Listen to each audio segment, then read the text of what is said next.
King's Dominion just opened its 13th roller coaster, Raptira, and this new B&M wing coaster has really shaken up how I rank the coasters at KD. And I know that you're wondering, is it better than Anaconda? Oh, wait a minute, never mind that.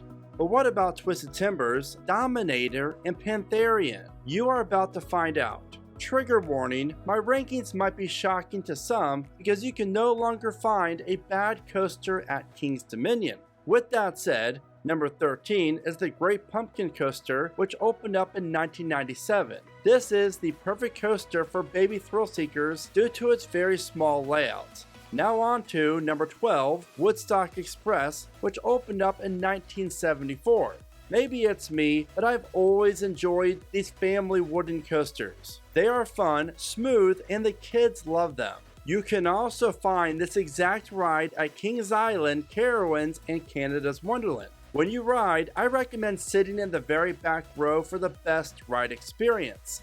Number 11 is Zapple, opening up in 2002. This Mock Rides Wild Mouse coaster is a lot of fun. I am so glad that King's Dominion went with the extended version for this coaster because it's all about that larger first drop for me. Want my advice? Don't sleep on the Zapple. Number 10 is Timbili, opening up in 2022. I gotta say, I love the theming, and that might just be about it with this ride. Timbili is a very short ride, but if you can get some good flips on it, then it really is quite fun. I have been lucky enough to ride every coaster at King's Dominion dozens of times, and it's very hard to find a bad coaster at the park, which means ranking the coasters here is extremely difficult. But remember, these King's Dominion coaster rankings are based on my opinion. With that said, number 9 is Backlot Stunt Coaster, which opened up in 2006. Now, am I the only one who feels like this premier multi-launch coaster is out of place? While this roller coaster might not be the most pleasant looking one that you're going to find at KD, it still is a fun ride. Now back in the day, when all the theming worked, this coaster was much better. With a height of just 45 feet and a max speed of 40 miles an hour, Backlot is yet another great family coaster that you can find at King's Dominion. Number 8, Reptilian, opening in 1988. Now this might be King's Dominion's most underrated coaster. Seriously, this ride is awesome. And with bobsled coasters being harder to come by these days, I really do love that King's Dominion has really embraced their bobsled coaster so future generations can enjoy it together. What's wild about Reptilian is the train isn't even attached to the track, making the ride experience feel more out of control, fun, but yet safe. Whenever I ride Reptilian, you can always find me in the very last row. Trust me, that is the best spot to sit. Number 7 is Flight of Fear, opening up in 1996. While this coaster will probably never fit in exactly with the Jungle Expedition area, King's Dominion is doing all that they can to make this work. This Premier Rides launched indoor coaster gets overlooked in my opinion. Flight of Fear features 4 inversions and over 2,700 feet of twisted track, which makes it one awesome ride and experience in the dark. But I prefer KD's version over Kings Island's, even though they are the exact same ride. This is due to the train practically coming to a complete stop at Kings Island's, and it kills the momentum for me. Number 6 is Racer 75, opening up in 1975. This 3,368 foot long racing wooden coaster offers amazing floating airtime to go along with large and small hills, a tunnel, and just a plain old school wooden coaster experience. Built by the Philadelphia Toboggan Company, Racer 75 is one of the most enjoyable rides that you're going to find at King's Dominion. Not to mention, but I also love the views that you get of Pantherian, the park's 305 foot tall giga coaster. Recently, I was able to ride Racer 75 at night, and wow, I love it. This is a smooth wooden coaster, and I really do love and appreciate what King's Dominion has done to this ride to make it so much more enjoyable. Number 5 is Dominator, which opened up at King's Dominion in 2008.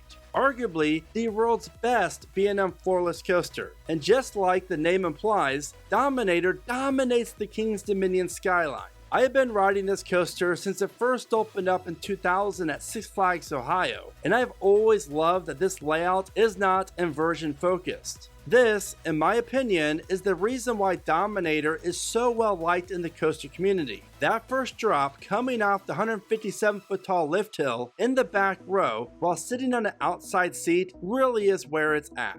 And my second favorite part of Dominator is the high-speed low to the ground turn right after the train exits the 135-foot tall vertical loop.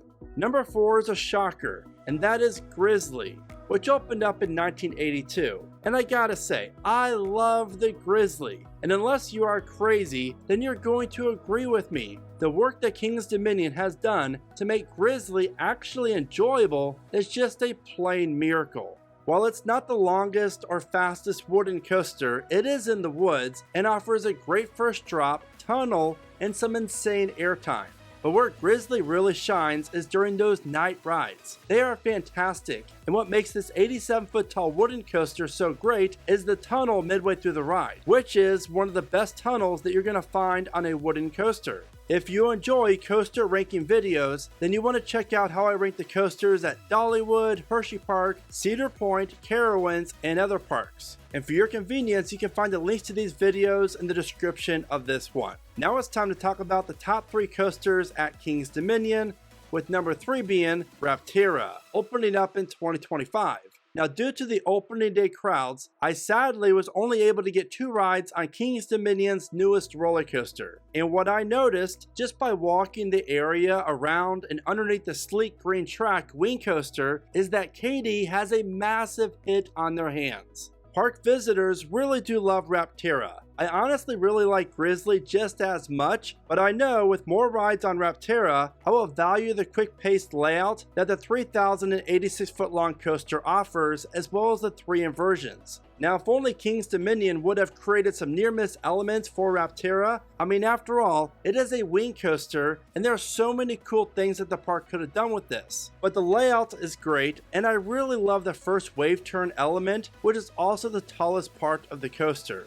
And for number 2, we have Twisted Timbers. Opening up in 2018, this RMC hybrid coaster is just a thing of beauty. That is when they run 2 trains on it. RMC and King's Dominion did a great job transforming the giant pile of firewood, aka Hurler, into a top 50 coaster that you can find here in the US. And for that, I'm thankful. There are 2 things that I really love most about Twisted Timbers. 1, the first drop. The barrel roll down drop is legit, and it's one of my favorite drops on any coaster. And then we have airtime heaven. Following the overbank turn, you get ejected out of your seat as the train flies over the 3 airtime hills. The rest of Timbers' layout is filled with pops of airtime in every direction, head choppers, inversions, and even more airtime.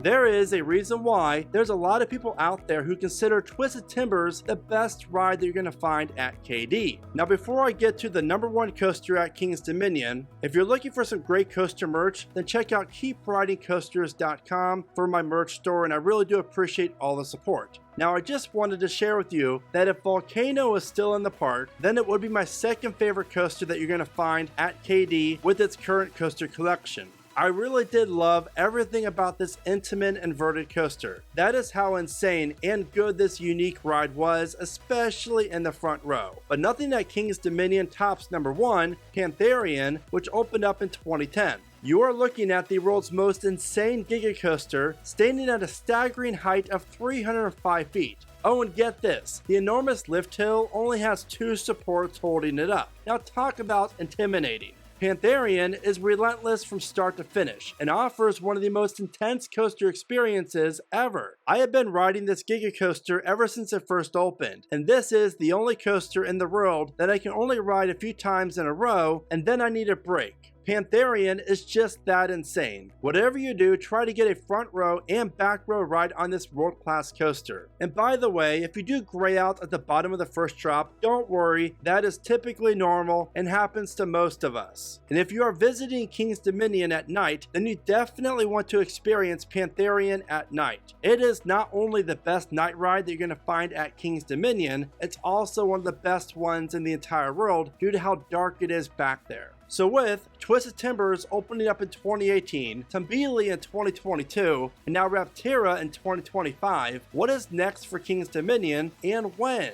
Be sure to subscribe to my channel for more prediction videos coming soon. So that is how I rank the coasters at King's Dominion. And if you're planning on visiting King's Dominion, be sure to learn about all the must-know tips in my ultimate guide that you can see at the bottom of your screen in the showcase video. So now I want to know, how do you rank the coasters at King's Dominion, and what are your coaster predictions for the park? Be sure to let me know in the comments. And with all that said, thank you so much for watching. Remember to smile today, think positive, and keep riding coasters.